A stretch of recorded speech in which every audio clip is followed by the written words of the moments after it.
Hey, honey, I whispered, are you awake? Amy mumbled something indistinct. Mind if I ask you something? How come, after almost a quarter century together, you've suddenly stepped up your game in bed? Amy, still half asleep, grumbled, I've always done it for you. I watched Amy. She appeared relaxed, wrapped up in her blankets, facing away from me. Sure, you have, but you never seem to really enjoy it. What's brought about this change? Amy rolled over, holding onto her pillow tightly. She flashed me a grin with those captivating blue eyes and replied teasingly, well, I didn't hear any complaints from your end. Returning her smile, I gazed at Amy, my closest confidant and the woman who captured my heart at a backyard gathering more than 2 decades ago. I'm not complaining, just curious. Why, after allowing it only twice before we tied the knot, and then never again, have you let it happen twice in 1 week after all these years? Amy was fully awake now, concern creasing her brow as she asked, what's on your mind, Chris? I'm just asking a simple question, Amy. For 25 years, you've done this without much enthusiasm. It's always felt like a chore, I continued. Amy sat up in bed as I continued, and tonight, you did something completely different. I'm just wondering where this sudden enthusiasm is coming from. Amy got out of bed and stood with her hands on her hips, glaring at me.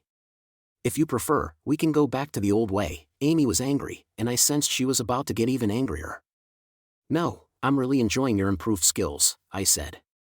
Then, I wanted to get a dig in, so I added, you're almost as good as some of my old college girlfriends. Amy's face turned red with anger, but before she could respond, I continued, but you still haven't explained why your skills have gotten better. Did you read something, talk to your friends, or maybe you've had some practice? What are you accusing me of? Amy was furious. I stayed calm and explained, I'm not accusing you of anything. I just want to understand. You've disliked giving me BJ throughout our relationship, and suddenly it's become enjoyable. I'm curious why. Amy grabbed her pillow and headed for the door. As she left the bedroom, she yelled angrily, you don't need to think about it anymore. Because I won't do it again. Amy was halfway down the hall heading to our guest room when I called out from the bedroom. I guess I'll find out the truth tomorrow, I said. What do you mean by that? She shot back. I said slowly, the private investigator I hired almost 6 weeks ago has finished his report. I'm meeting him in the morning. I have a feeling that your newfound skills will be a big part of that report. As I closed and locked the bedroom door, I saw Amy's jaw drop. Her knocking, crying, and pleading continued for over an hour while I lay in our king-size bed crying into my pillow. Amy and I usually wake up early. Since I didn't want to talk to her, I set my alarm for 3 o'clock in the morning. I quickly got dressed in gym clothes and left the house within 5 minutes. My workout that morning lasted 2 hours and left me feeling exhausted. After showering, I changed into clothes that I had packed in my car the day before. I arrived at my favorite breakfast diner just before 6. It was only 2 blocks from my office. After ordering coffee, I turned on my phone and was immediately bombarded with texts and voicemails from my cheating wife. I ignored them and sent a text to my boss asking if we could meet at Lucy's before work. About 30 minutes later, I received a response from Stacy saying, see you at 7:30. Stacy walked into Lucy's, glanced around, and then sat down on the bench across from me. When she spotted me, she ordered a coffee and a bagel to go before turning her attention to me. After taking a quick look at me, Stacy exclaimed, you look terrible. Yeah, I feel even worse, I replied. Is there something going on at work? She asked. I shook my head, and I could see Stacy relax a bit as she finished her question. No, it's personal. I think Amy might be cheating on me. She practically admitted it last night. I've hired a private investigator, and I'm meeting him this morning to get the details. I just wanted to let you know that I might be in and out of the office as I deal with this situation, I explained. Stacy sat quietly for a moment, gathering her thoughts. Finally, she asked, how can I support you? Unless you have a magic solution, I'm not sure there's much you can do. I'll be taking the next couple of days off but staying in touch with the office. I'll avoid Amy for now. I have a meeting with the private investigator today and a lawyer tomorrow, I explained with a shrug. Don't you think you're getting ahead of yourself? Unless there's something you're not telling me, you haven't found any proof yet. I purposely started a fight about closeness last night. Amy got angry right away and stormed out of the bedroom. I told her she didn't have to answer my questions, My private investigator would handle it in the morning. If you had seen the look on Amy's face, you'd be absolutely certain about what the report will say. You should talk to her, Chris. I know I will, but not right now. Where are you going to stay? Stacy inquired. I'll book a room somewhere, I replied.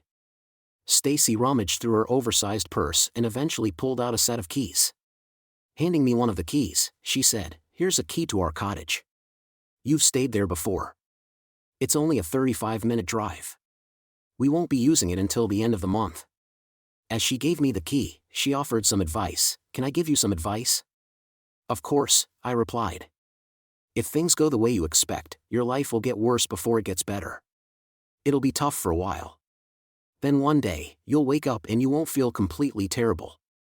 You'll just feel miserable. That'll be the beginning of your recovery." "It sounds like you're speaking from experience," I remarked. "My ex-husband divorced me 12 years ago. It was rough," Stacy confessed. "I don't talk about it much, mostly because I'm embarrassed. I messed up my life, my kids' lives, and Tom's life.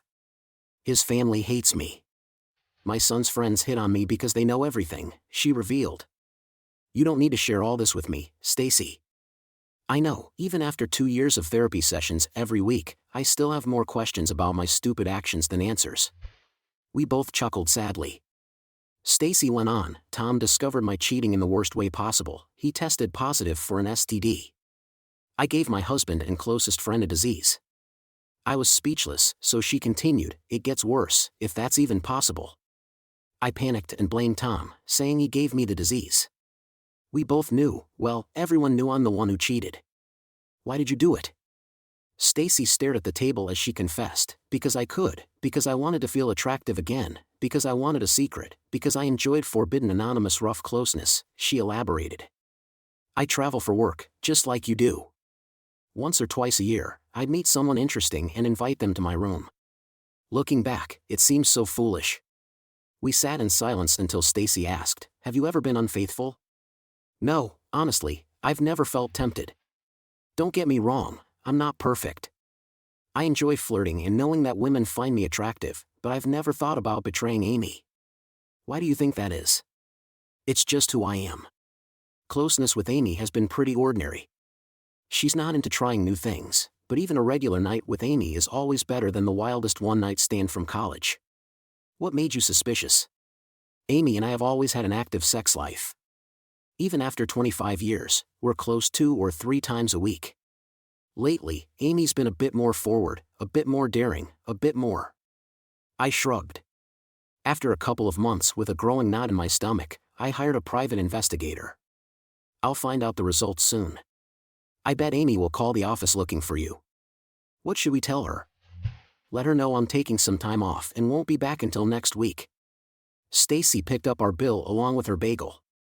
She gave me a tight hug and said, "Stay strong. If you need anything, just let me know." Our daughters, Julie and Kate, were both in their 3rd year at the University of Connecticut. Julie was born 9 months before Kate and skipped 4th grade, so they graduated high school together. Julie was studying electrical engineering like me, while Kate was majoring in chemistry with plans for a medical career. I managed to get hold of Kate earlier, asking her and Julie to meet me later in the day without contacting their mom until we talked. "Dad, what's going on? Mom's been calling like crazy and she must know we're avoiding her," I thought as I hugged Julie and kissed Kate's cheek, leading them to a quiet spot in UConn's student union. "You don't look so good, Dad," Julie remarked. I chuckled, realizing those were the same words my boss had said earlier. "Yeah, I've heard that before," I replied. Then it was Kate's turn. "Just spill it, Dad. We're concerned. What's happening?" I'd rehearsed what to say, but when the moment came, I couldn't find the words. Instead, the tears I'd been holding back since meeting with the private investigator burst out. Both girls leaped out of their seats and hugged me tightly, providing comfort until I could compose myself.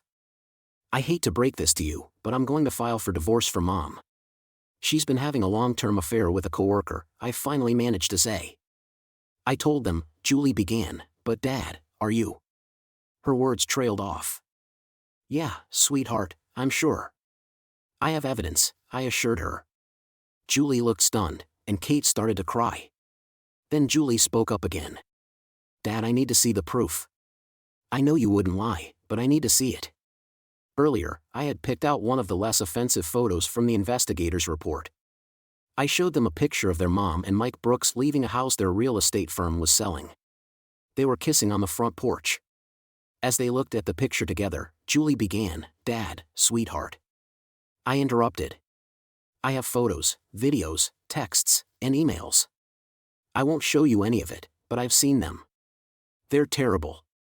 Both girls were now in tears. Are you really going to divorce Mom? Kate asked through her sobs. At this point, I don't see any other choice. I know I haven't been a perfect husband or father, I admitted, waving off their objections. I continued, but I've always tried to do right by you. Sometimes I messed up, but never on purpose. I've given my all to this family. I don't have anything left to give, and it seems like Mom wants more. The girls listened intently as I spoke. I still love your mom, though not as much as I did 6 weeks ago when I first got suspicious. But I don't like her much anymore. I can't trust her, and I can't imagine ever trusting her again. And the worst part is, she's lost respect for me. She's been belittling and humiliating me in the worst ways, and she doesn't care. There was a brief silence, broken by Julie's ringing phone. We saw Mom on the screen. Don't answer. Before I could speak further, Julie grabbed her phone and answered angrily, Sorry Mom, but we're too busy consoling Dad, who's heartbroken. If you need someone to talk to, call up your affair partner. Amy's hysterical shouts were audible as Julie ended the call. When the phone rang again immediately, Julie turned it off, and Katie did the same. I'm sorry you're stuck in the middle of this mess. Your mom, well, she's still your mom. She loves you, and you know it. Things might be tense between you and Mom for a while, but you still need to treat her with respect. As the girls started to object, I raised my hand. I'm not asking you to forgive her for what she's done or the damage she's caused, but we all have to find a way to move forward. I looked at both of them and added, She's your mom, flaws and all, just like you have to accept me. After leaving the Yukon campus, I stopped at a burger joint for some food and a much-needed craft beer, then headed over to my parents' house. I rarely visited unannounced, so as I sat in their driveway gathering my thoughts, I saw their front door open. Dad stepped onto the front stoop, followed by Mom. They watched me from afar as I sat in my car. Gathering my courage, I got out of the car and began walking toward them. Dad and I met halfway, and he pulled me into a tight bear hug. All the strength I tried to gather vanished, and I cried into Dad's shoulder without shame. Your mom and I don't know what's happening, but the frantic calls from Amy let us know something's wrong. We were expecting you to show up tonight. After I explained Amy's affair with her coworker to my parents, Mom asked, Do you think counseling could help you deal with this? Mom's always hopeful, and she sees Amy almost like her own daughter. Tears welled up in her eyes as I shook my head and replied, I don't want to see a therapist.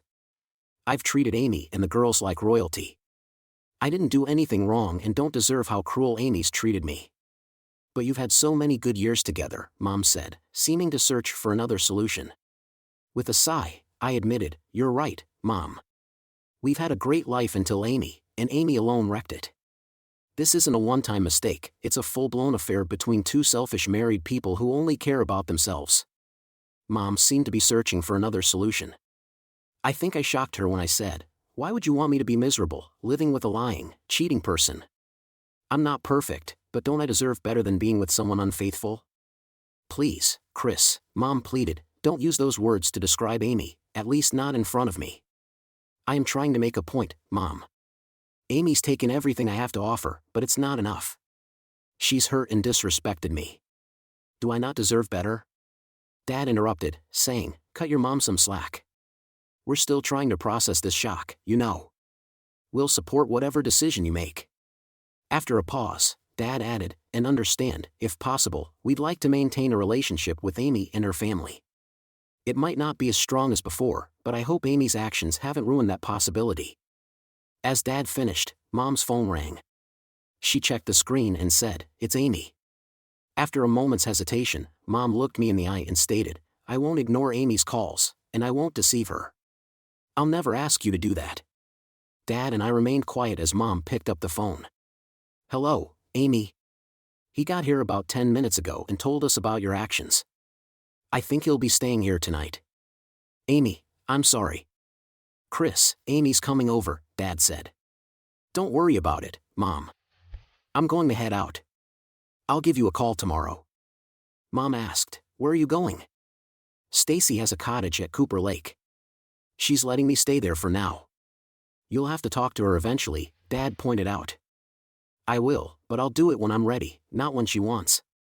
I'm just not prepared yet." "What should we say to Amy when she shows up?" Mom inquired.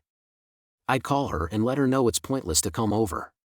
Tell her I'm not ready to talk. I trust you won't lie, but I hope you won't tell her where I'm staying."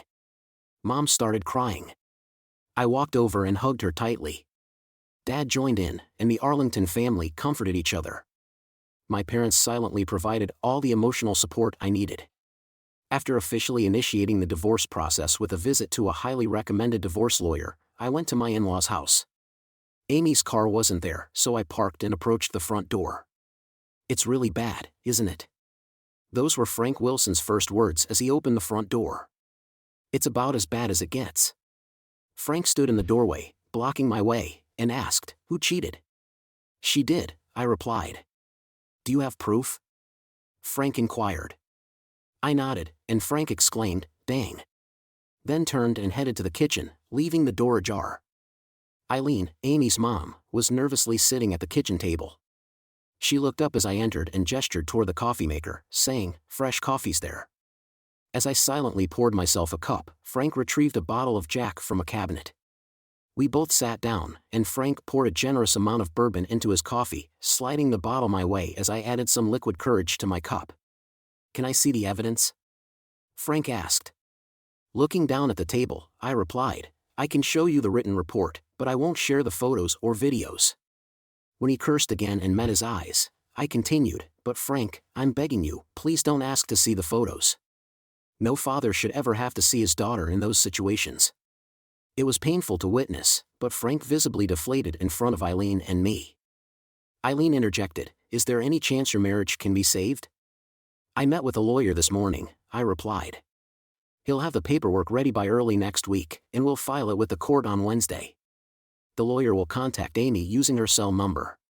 She can choose to pick up the paperwork at his office, or we can serve her officially." "I can't believe you're giving up on your marriage so easily," Eileen burst out angrily. "I'm not giving up, Eileen. Amy made that decision when she chose to cheat on me." "But it happened just once," Eileen yelled. I took 3 deep breaths to calm down and briefly regretted adding bourbon into my coffee. "It wasn't just once. Only Amy and her affair partner know how many times they've met, but it's been going on for months." We sat in silence for a moment before I continued, "This is your second marriage, just like mine. Both of your first marriages ended because of infidelity." Frank quickly interjected, "But those marriages were new. You've been married for 25 years. Doesn't that count for something? Love, trust, and respect." "Frank, you've said those words to me countless times. A marriage needs all 3. I don't trust Amy, and she doesn't respect me." Eileen asked, "Will you treat Amy fairly in the divorce?" "I have to follow the divorce laws. But I won't make it harder on Amy or our family than necessary." "What about the girls?" Frank inquired. "I talked to them yesterday on campus. They know about the divorce and the reason. They're upset with Amy, like everyone else. It might take time, but they'll understand, I promise. I hope you don't mind me asking, feel free to ask anything. I'm divorcing Amy, not you and Frank. I hope we can still have a friendship." Tears streamed down Eileen's face as she pleaded, "Please talk to Amy." "I will, I promise, but not today, and probably not for a few days. But I will talk to her. Mary Beth Johnston has been friends with Amy for a long time. They could have been closer, but I've always been cautious of Mary Beth and her husband, Phil, since we first met. Mary Beth and Phil have an open marriage. While they didn't actively recruit others into their lifestyle, they weren't secretive about it either. They often shared stories about their activities over the years. Amy's interest in swapping parties and casual relationships made me uncomfortable, but I trusted my wife completely. "I can't believe how you're treating Amy. Yes, she messed up big time, but she's sorry. You need to move on and stop acting foolish. If you want to mess around, go ahead, but don't do anything reckless." That's how Mary Beth started the conversation when she sat down across from me at Dunkin' Donuts. I'm not going to do anything reckless, I promise, I replied. Mary Beth looked skeptical and said, Amy thinks you're planning to get a divorce. I am getting a divorce. Papers will be filed Wednesday. It's not foolish, it's what people do when they want to leave a cheating spouse. Before Mary Beth could say more, I asked, You've known me almost as long as Amy has. I've known about your open marriage the whole time. Have I ever given any indication I'd be okay with infidelity? Mary Beth was shocked and muttered, This is a nightmare. It's a nightmare for Amy, me, our kids, and everyone else, Mary Beth. It's about to become your nightmare too, I said, angry again. Of course, it's a nightmare for Phil and me. We've been friends for years, Mary Beth snapped. I smirked at Mary Beth, knowing my warning went right over her head. What? She asked, followed by an agitated, What? I've had a private investigator looking into Amy's suspicious behavior, I revealed, staying assertive. Yeah, so what? He caught her cheating, Mary Beth retorted. The PI's report includes all the text messages between you and Amy for the past 6 months, I continued. Mary Beth tried to process this when I dropped the bomb. I know Mike was part of your swapping group before you got married. You even told Amy he has a big Johnson. When you found out he was working with Amy, you pushed her to go for it. Amy's kept you updated on their dates. I know every detail you wish. Before Mary Beth could speak, I cut in. Every action has consequences. Amy's cheating leads to divorce. Your consequences won't be as severe, but I'll make sure to mess with your lives. How will you do that? She demanded with a smile. I answered, Glad you asked. I pulled out a folded paper from my back pocket, unfolded it, and said, I'm going to send this email out to a few people that you and Phil know. Subject, Mary Beth and Phil Johnston ruined my marriage. Friends. I'm Chris Harrington. I've been married to Amy for almost 25 years. Except for the last few months, our marriage seemed perfect, at least to me. Due to the direct impact of Mary Beth and Phil Johnston's open marriage, my wife has cheated on me, and I am filing for divorce. After 25 years of marriage went down the drain, I'm sending this email as a cautionary tale to prevent other marriages from being ruined by Mary Beth and Phil's casual attitude toward faithfulness. My wife had an affair with a swapping friend of Phil and Mary Beth. Mary Beth encouraged the affair, telling my wife Amy she'd never forget it. Mary Beth was right, my wife will never forget her affair as it's destroyed our marriage and family. Whether you're connected to the Johnstons personally, professionally, or socially, be aware of their complete disregard for marriage vows and their readiness to wreck your own marriage. Maybe if I'd been more careful in choosing our friends, Amy and I wouldn't be headed for divorce. Best regards. Chris Harrington. Mary Beth threatened, We'll sue you if you send this to anyone, I chuckled and replied. My lawyer checked out the email and the PI report's text messages. He said everything in the email is true. Who are you sending it to? I've got emails for all the teachers and administrators in your school district, plus 38 folks at Phil's company. There are over 300 people there, but the email will probably spread. Members of your country club and church will see it too, along with some groups you and Phil are involved in. Mary Beth sat there stunned. I handed her a copy, saying, You can show Phil exactly what's going out. Have a great life, you awful person. As part of the PI report, I learned Lucy Brooks, married to that jerk Michael Brooks, took her kids to Willowbrook Park every Saturday. At the park, she and her kids hung out with a regular group of moms and kids. Lucy greeted me, Chris, haven't seen you since the company holiday party. What brings you here? Just wanted to catch up, Lucy. 7 moms were eyeing us. I said, This isn't a random run-in. Can we chat alone for a bit? Lucy agreed enthusiastically, saying, Sure, absolutely. But soon she realized I wasn't sharing her cheerful mood. She questioned, Chris, is everything? Her voice trailed off as understanding dawned on her face. Lucy went visibly pale, her friends noticing her change in demeanor looked either concerned for Lucy or upset that I had caused her distress. Are you okay? Asked the plump blonde beside her. Lucy didn't respond right away, only snapping out of her trance when another mom demanded, What's happening? I'm okay, really. Then to me, I think we should talk privately. That would be best. A slim, attractive redhead stood up, shooting angry looks between Lucy and me. Chris, this is my protective cousin, Aggie. Aggie, meet Chris Harrington. He's married to someone who works with Mike. I think he wants to chat about the women's intuition stuff. You believe I've been imagining, ladies? Aggie, how about Lucy and I head to the picnic table under the tree? I gestured to a spot nearby. We'll have some privacy there but still be close by. Lucy stared at the ground for a moment, tears silently streaming down her face as she rose to her feet. Aggie rushed to her side, embracing her tightly as they both cried. When they pulled apart, Aggie's anger softened to sadness as she saw my own tears. I told Aggie I'm not just delivering bad news. I'm caught in the middle of this mess with your cousin.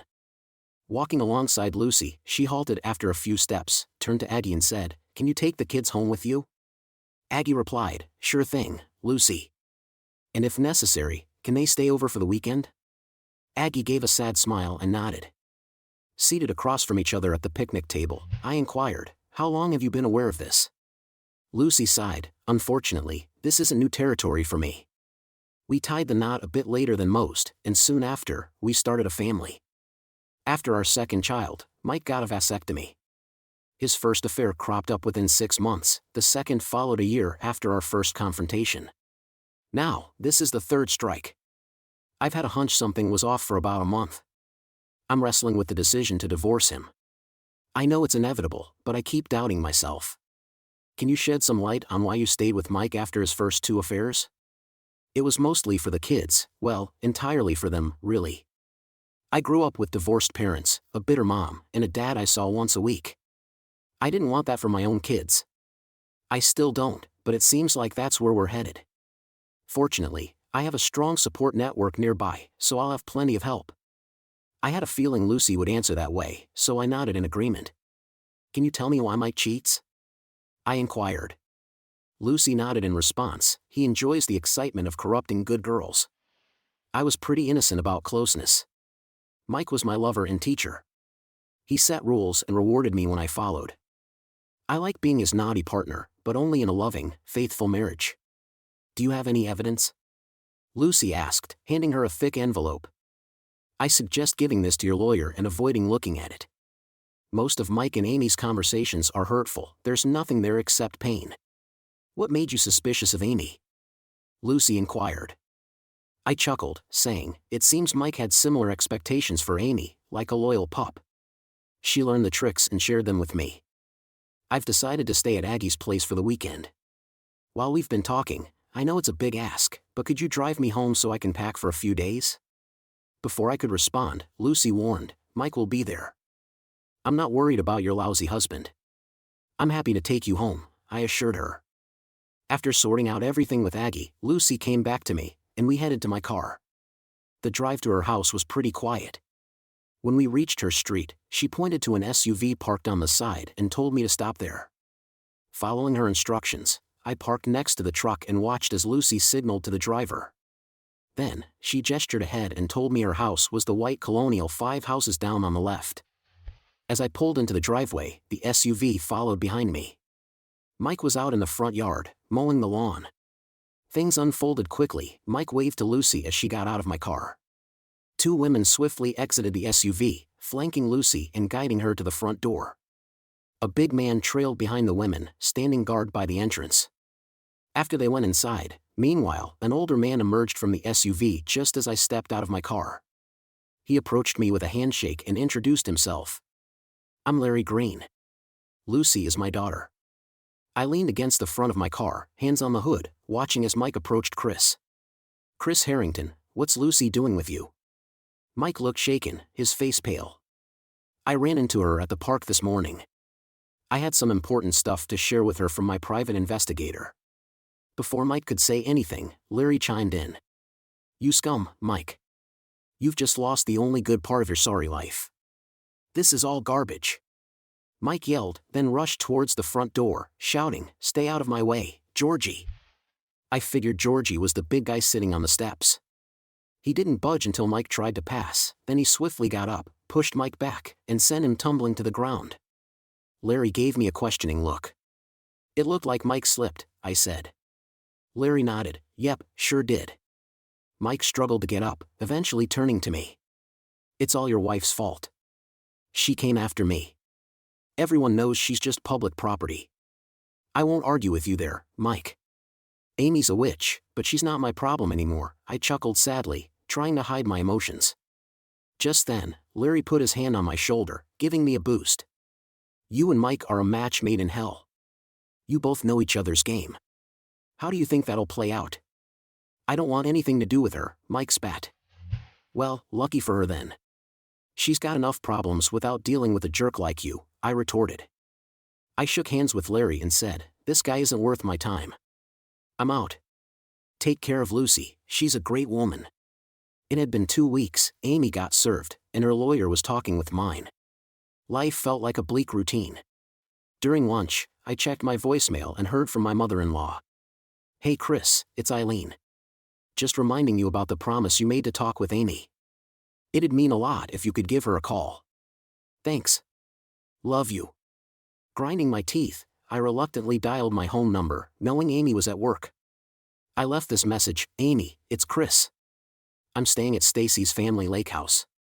If you're up for it, swing by on Saturday for lunch. I'll make sandwiches. We can chat. Meet me at the backyard picnic table at noon on Saturday. Thanks for coming out here." "Chris, this lunch setup looks great," Amy said, sitting across from me at the picnic table by the lake. Even without her usual radiance, Amy still looked good after all these years. "It's nice to see you, Amy."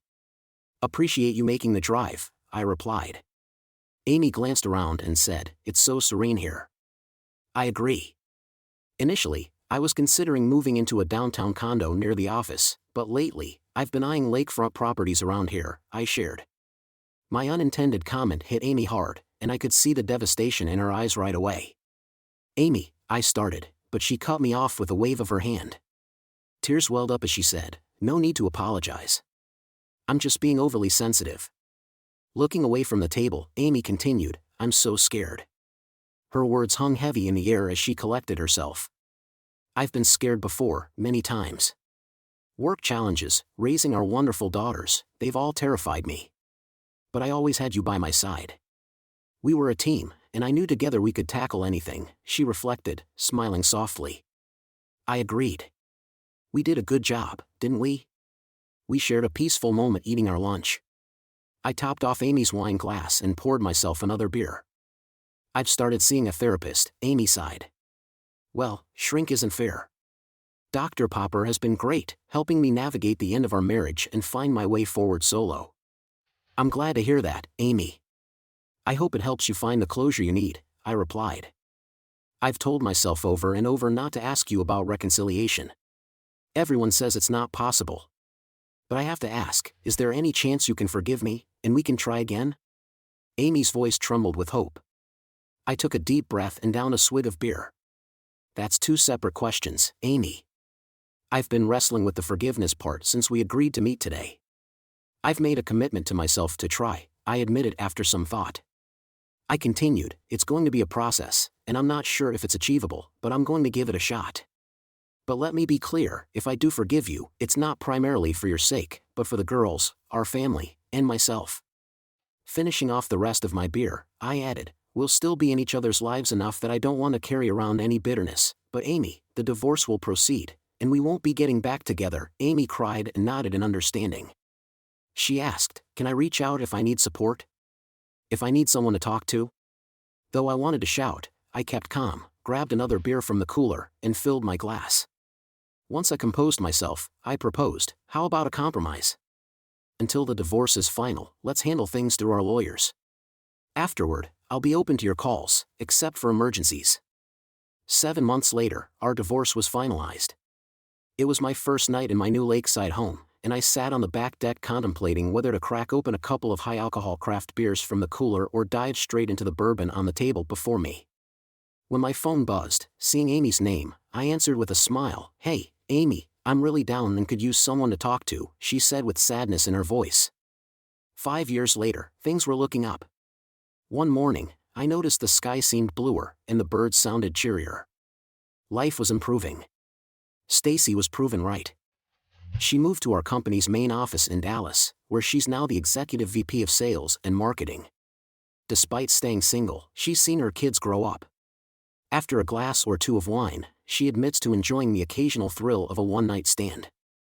Julie graduated college with top honors and now works as an engineer for a defense contractor on the West Coast. She's in a somewhat serious relationship and pursuing her master's degree part-time. Julie maintains a strong bond with both Amy and me. Chatting with us weekly, we affectionately call Kate the Mole because of her lack of a social life. After college, she worked for a pharmaceutical company for a couple of years before getting into Johns Hopkins Medical School. Engaged to another med student. They're both devoted to their studies, while I reach out to Kate weekly. She seldom initiates contact, preferring to focus on her studies. My parents are surprisingly healthy for their age. They still reside in Hartford, Connecticut, but escape the harsh winters by spending time in a small condo in Clearwater, Florida. Mom enjoys monthly lunches with Amy. Dad rarely joins. Frank and Eileen are also doing fine despite minor health concerns. They alternate hosting weekly dinners with my parents, maintaining close ties. Mary Beth and Phil relocated to the Midwest a year after our divorce, with Mike following 6 months later. It's a relief to be rid of them all. Lucy and her children are flourishing, although it took her some time to get back into the dating scene. She's been attracting plenty of attention from eligible partners, maintaining high standards. Eventually, she found Mr. Right, and they recently celebrated their first anniversary. From the looks of their constant smiles, they still feel like newlyweds. Amy also seems to be content. While her relationship with Kate remains strained, her other connections have improved. She's been dating a man for 6 months, and the last time we talked, she hinted that he might be the one. I'm optimistic about her happiness. As for myself, things are going smoothly. I stepped up to fill Stacy's role as division president after her move to Dallas. My workload is manageable and progressing well. 2 years post-divorce, I ran into an old acquaintance, Lucy's cousin Aggie. We crossed paths at a mutual friend's daughter's graduation party and had a chat. Later, as the older guests left, Aggie discreetly approached me and said, "Let's catch up during lunchtime." Like most days, Aggie visited my office and closed the door behind her.